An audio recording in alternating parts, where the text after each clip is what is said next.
మన ముకుంద జ్యువెలర్స్ కొత్త బ్రాండ్ పూర్వి అందమైన 18 గ్రామ్స్ బంగారు ఆభరణాలు దుబాటు ధరల్లో వివరాలకు సంప్రదించండి. నమస్తే రమ్మగారు. నమస్తే జయ. మంచి స్టోరీ చెప్పండి. చందమామ కథ చెప్దామా? ఓ పూర్వం ఒక కోయ పల్లెలో, ఒక చిన్న పల్లెటూరులో ఒక కోయవాడు ఒక ఆయన ఉండేవాడు. పెళ్ళైంది, 2 పిల్లలు పుట్టాక భార్య చనిపోతే ఆయనకి చుట్టుపక్కల వాళ్ళంతా ఏమంటారు, చంటి పిల్లలు ఉన్నప్పుడు ఆడది లేకుండా ఎట్లా చేస్తావు, నువ్వు వేటకెళ్తావు, నువ్వు ఊళ్ళోకి వెళ్తావు, అడవిలోకి వెళ్తే పిల్లల సంరక్షణకు ఆడది ఉండద్దు, ఇంటికైనా ఆడది ఇంటికి ఇల్లాలు ఉండాలని పెళ్ళిళ్ళు చేసేవాళ్ళు. రెండో పెళ్లి చేస్తే అదొక రాకాసి. ఆవిడికి సవితి పిల్లలంటే గిట్టేది కాదు. ఈ పెద్ద పిల్లలిద్దరు, ఒకడు సింగన్న, పిల్ల పేరు దుర్గాలు. సింగన్న తెలివైన వాడు, కొంచెం తప్పించుకోవటాలు అవి చాతొచ్చిన వాడు. ఆ దుర్గాలు తెగ ఏడ్చేది చిన్నపిల్ల తల్లి, సవితి తల్లి పెట్టే బాధలకి. అన్నిటికీ కసిరి కొట్టేది, వేళ్ళకి పెట్టేది కాదు, సగమే పెట్టేది. ఏదైనా తింటే ఎంతసేపు తింటావనేది, పని చేయించేది బాగా. చిన్నపిల్లతో అన్ని పనులు చేయించేది. దాని చేతులు పుళ్ళు పడిపోయి కాళ్ళకి దెబ్బలు తగిలి ఏడ్చుకుంటూ ఉండేది. పాపం సింగన్నకు బాధగానే ఉండేది. అయితే ఈ చెల్లెని తప్పించగలిగినంతసేపు తప్పించేవాడు, ఇది లేకపోతే లేదు. ఈ సవితి తల్లికి ఏమనిపించిందంటే, వీళ్ళని ఇట్లా ఏడిపించుకు తింటాం ఎందుకు, వీళ్ళని పీడ విరగడి చేసేసుకుందాం అని చెప్పి ఓ తెలిసిన చుట్టాల అబ్బాయిని ఒకరిని పిలిచి, ఒరే వీళ్ళని అడవిలోకి తీసుకెళ్ళాలిరా అని చెప్పి. పిల్లాడికి ఏం చెప్పింది, మనకి మందులేవో కావాలి, మందులు నూరుకోవాలి, ఆ మందులకి కావాల్సిన మొక్కలు అడవిలో ఉంటాయి, పనివాడు వస్తాడు, నువ్వు వాడితో వెళ్ళు అని చెప్పింది. నువ్వు ఒకటివే ఏం పోతావు, చెల్లిని కూడా తోడు తీసుకెళ్ళు అని చెప్పి చెల్లెల్ని కూడా పంపించింది. పిల్లాడు ఇదేదో ఎత్తేస్తుంది అనుకుని వాడు ఆడుకునే ఇవి ఉంటాయి, రాళ్ళు, గులకరాళ్ళు, ఆటలాడుకునేవి. అన్ని గులకరాళ్ళని జేబులు పోసుకున్నాడు. వెళ్ళే దారిలో ఒకటి వేసుకుంటూ వెళ్ళాడు.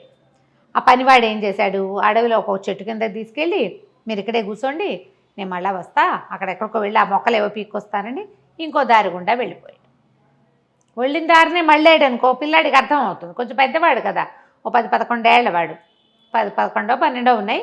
పిల్లకు ఒక 7 ఏళ్ల పిల్ల, 6-7 ఏళ్ళు ఉంటాయి. ఆ నుంచి ఈ పిల్లాడు ఏం చేశాడు, కొంచెం చీకటి మసలేసరికి ఓహో వీడు వదిలిపెట్టి వెళ్ళిపోయాడని ఈ రాళ్ళు వేసాడు కాదు, ఈ ఒక్కొక్క రాయిని వెతుక్కుంటూ రాత్రికి వెన్నెల్లో కొంచెం మెరుస్తున్నాయి వేసిన రాళ్ళు. తను వేసిన వాటిని వాడు గుర్తుపడతాడు కదా, రోజు ఆడుకునే గులకరాళ్ళు. ఆ దారి వెంబడే నడుచుకుంటూ ఇంటికి వెళ్ళిపోయాడు. చీకటి పడలేక ఇంటికి వచ్చిన పిల్లల్ని చూసి రుసరుసలాడిపోయింది సవితి తల్లి. ఏదో తిట్టింది. ఒక 4 రోజులు గడిపాక మళ్ళీ ఇంకొకరిని కేకేసింది. అయితే ఈసారి ఏం చేసింది, సమయం ఇవ్వాల. పిల్లాడికి ముందు రోజే చెప్పింది అనుకో, వాడు ఏదో ఒక ఏర్పాటు చేసుకుంటాడు వెనక్కి వచ్చేయటానికి. అప్పటికప్పుడు నువ్వు వెళ్ళమని పంపిస్తే వీడేం చేశాడు, వాళ్ళ అమ్మ ఆవిడేం చేసింది, పిల్లడికి రొట్టెలు ఒత్తి, మాడిపోయిన రొట్టెలు అంత బెల్లము ఇచ్చింది. వీడేం చేశాడు, ఆ రొట్టెలు చిన్న చిన్న ముక్కలు చేసి వెళ్ళే దారిలో వేసుకుంటూ వెళ్ళాడు. కానీ అక్కడికి వెళ్ళాక ఆ రెండో పనివాడి పిల్లల్ని అక్కడ వదిలిపెట్టి ఎటో పోయాడు. ఇక రాల. వీడు రొట్టెలు వెతుక్కుంటూ వెనక్కి వద్దాం అనుకున్నాడు. కానీ అడవిలో ఈ రోడ్ల మీద పురుగులు, చీమలు అవి ఇవి ఉండవు, తినేసినాయి. రొట్టెలు కాస్త ముక్కలన్నీ పిండి అయిపోయి ఎవరిది వేడి దారిని పట్టి అవి పోయినాయి. దారి కనపడలా. ఇక ఏం చేస్తాడు, వెతుక్కుంటూ ఈ చెల్లెల్ని వెంటేసుకుని ఏవో 2 కాయలు ఏవో కనపడితే ఆ 2 కాయలు, బెల్లం ముక్క ఒకటి ఉంది, బెల్లం ముక్క పెట్టి చెల్లెలకి తినిపించాడు. వాడు నడవడం మొదలుపెట్టాడు. వెళ్ళగా కొంచెం వెన్నెల రాత్రులు వాడికి ఒక పెద్ద దేవాలయం ఒకటి కనపడింది. దేవాలయం నిండా సజీవ శిల్పాల్లాగా ఉన్న బొమ్మలు ఉన్నాయి. ఏమిటో సరే ఏమన్నాడు, చెల్లెల్ని కొంచెం గట్టెక్కించి నుంచోబెట్టి దాని మీదగా ఏవో చెట్లు కనపడుతున్నాయి, పైకెక్కితే వెలుతురు బాగా కనపడుతుంది, ఇంటికి దారి కూడా కనపడుతుంది, నువ్వు ఇక్కడే నుంచో అని ఆ గోపురం మీదకి ఎక్కాడు. ఎక్కేసరికి అలా అన్ని బొమ్మలు, మనుషుల బొమ్మలు ఉన్నట్టే ఉన్నాయి. అవి ఎక్కి ఓ పక్క నుంచి ఓ చెట్టు ఏదో ఇట్లా వాలి ఉంది ఆ గోపురం మీదకి. దానికి నిండా కాయలు కనపడుతున్నాయి. పిల్లాడు ఏం చేశాడు, ఆశకి ఆకలిస్తుంది, మధ్యాహ్నం ఎప్పుడో తిన్న అన్నం పాపం, ఆ రొట్టెలు తినలేదు. ఇంత బెల్లం ముక్క నోటేసుకుని అంత బెల్లం చెల్లెలకే పెట్టేశాడు. కాయ ఒకటి పట్టుకు లాగబోయాడు. కాయ కోసేసరికి గంటలు గణ మోగిపోయినాయి ఆ దేవాలయంలోకి. కాయ కోయగానే మోగేసరికల్లా ఆ దేవాలయం లోపల నుంచి ఒక గూడల్లి ఉంది. ఒక ఆవిడ బయటకు వచ్చి, ముస్సిలి మామ, అయ్యో ఎవర్రా పిల్లలు, ఏమిట్రా, ఎక్కడి నుంచి వచ్చారా అని కేకేసుకుంటూ వచ్చింది. కింద నుంచున్న 6-7 ఏళ్ల చిన్నపిల్ల, పైన ఎక్కిన కొంచెం పుష్టిగా ఉన్న పిల్లవాడు కనపడేసరికల్లా కేకేస్తుంది, రండ్రా రండ్రా మా నాయనే అడవిలో తిరుగుతున్నారా, దారి తప్పిపోయారా, రండి రండి అని లోపల తీసుకుపోయింది. చక్కగా సుష్టుగా అన్నం పెట్టింది, పప్పు కూర అన్నీ వేసుకుని శుభ్రంగా తిన్నారు. తెల్లవారు లేచి మా ఇంటికి వెళ్ళిపోతామవ్వా అని చెప్పాడు. అలాగేరా అంతకంటేనా అంది. కానీ తెల్లారి లేవల సింగన్న. తెల్లవారేసరికల్లా ఒక గూడు లాంటి దాంట్లో ఎలా ఉందంటే అది ఒక జైలల్లే ఉంది, గుహల్లే ఉండి జైలల్లే ఉంది. మంచానికి వేసి తాళ్ళకేసి కట్టేసి ఉన్నాడు వాడు. ఏ మంచం మీద పడుకున్నాడో ఆ మంచం మీద తాళ్లతో కట్టేశాడు.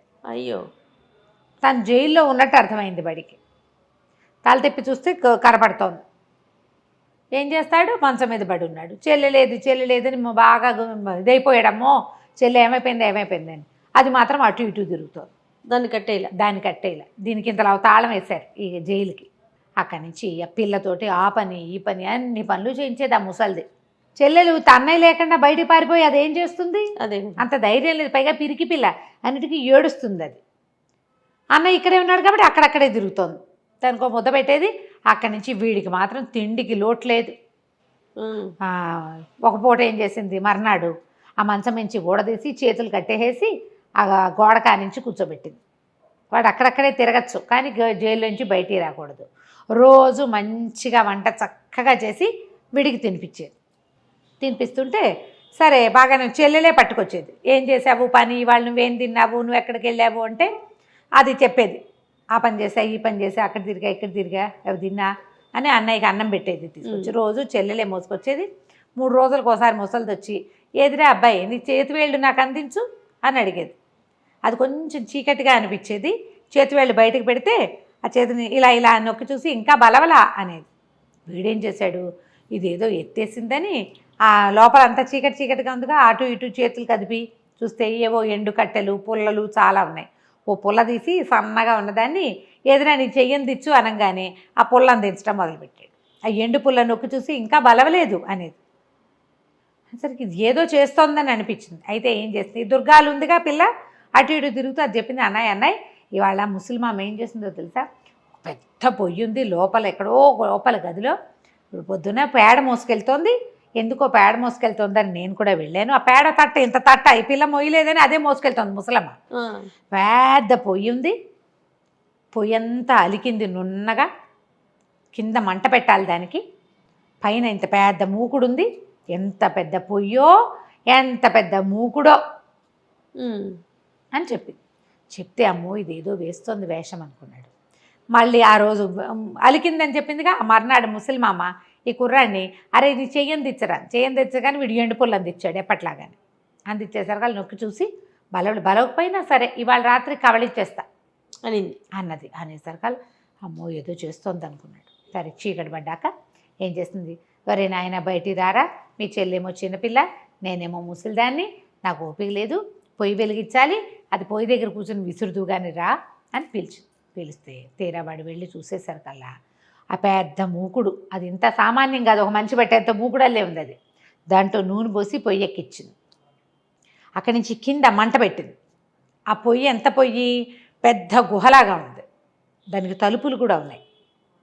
తలుపులు తీస్తారు.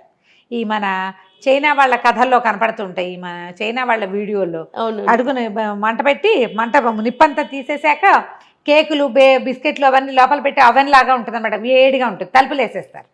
అట్లా తలుపులు ఉన్నాయి దానికి. దీన్ని విసురుదు అనేసరికల్లా వీడన్నాడు, ఆ విసరటం మాకేం తెలుసు, మేము కోయవాళ్ళం కదా, అసలు పొయ్యే తెలియదు మాకు, ఇదేమిటో విచిత్రంగా ఉంది, పొయ్యి విసురు అని నువ్వే అంటున్నావు, విసరటం ఎలాగో కూర్చుని చూపించు నాకు తెలియదు అన్నాడు. చేత్తో విసరాలి రా అని.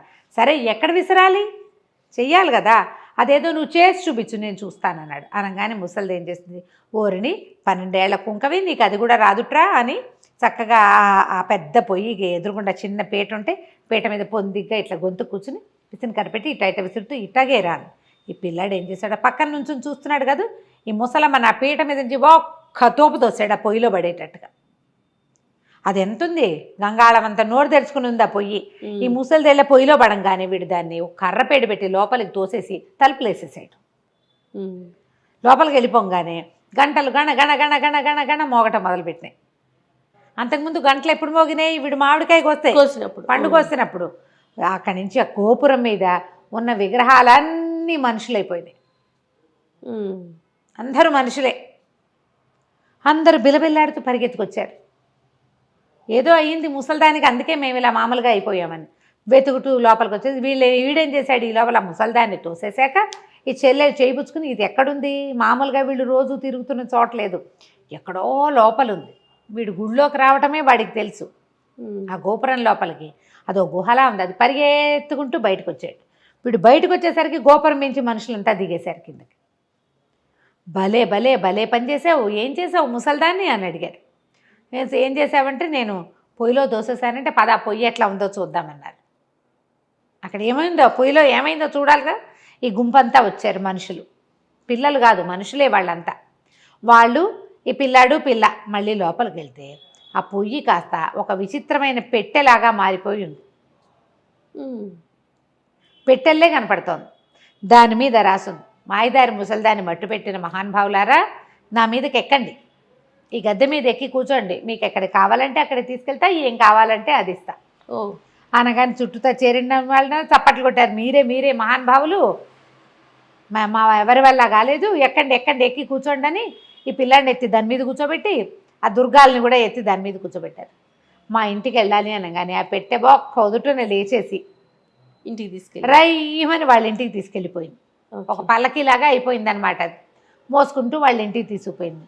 ఎప్పుడైతే ఈ పిల్లలు ఆకాశంలో నుంచి దిగేసరికి ఏవో మాయలు మంత్రాలు జరిగిపోతున్నాయి. అప్పటికి వీళ్ళు వెళ్ళిపోయి 10-15 రోజులు అయిపోయింది కదా. చుట్టుపక్కల వాళ్ళంతా తిట్టిపోస్తున్నారు, పిల్లల్ని పొట్టన పెట్టుకున్నామని. మొగుడు కూడా తిడుతున్నాడు. పిల్లలు చూడంగానే సవితల్లి లేచకపోయింది, పరిగెత్తుకుంటూ పారిపోయింది అక్కడి నుంచి. తండ్రి పిల్లలిద్దరిని కావలించుకున్నాడు. చచ్చిపోయారు అనుకున్నాను రా నాయన, ఎలా తిరిగి వచ్చారంటే జరిగిందంతా చెప్పారు. ఆ పెట్టె ఏది అడిగితే అది ఇస్తుంది.